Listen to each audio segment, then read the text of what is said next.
Η γενοκτονία των Ποντίων. Στις 19 Μαΐου του 1919, ο Κεμάλ Ατατούρκ αποβιβάζεται στη Σαμψούντα, γεγονός που αποτελεί την έναρξη της δεύτερης και σκληρότερης φάσης της γενοκτονίας των Ποντίων.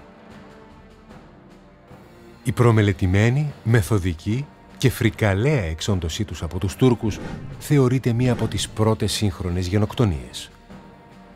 Οι Πόντιοι, αρχαία ελληνική κοινότητα που ζούσε στα παράλια του Εύξηνου Πόντου για αιώνες, υπέστησαν ανίποτα δεινά, όπως εκτοπίσεις, βασανιστήρια, καταναγκαστική εργασία και μαζικές εκτελέσεις.